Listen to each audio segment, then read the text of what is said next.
વળી ગુરુદેવ પણ વારંવાર ગુરુજીનો મહિમા ગાતા થાકતા નહીં.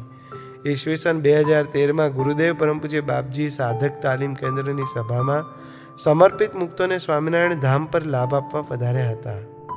ત્યારે કહ્યું હતું કે આ સ્વામી તો મહારાજના ધામમાંથી આવેલા છે. આપણા સત્સ્વામીમાં સત્પુરુષના તમામ લક્ષણોના દર્શન થાય છે. સ્વામી તો અનંતને મૂર્તિનું સુખ આપવા પધાર્યા છે. એમને રાજી કરજો, એમના જેવા ગુણ શીખજો.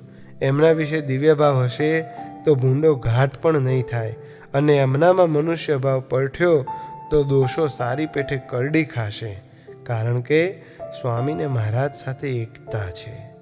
આમ મોટા જ મોટાને ઓળખાવી શકે.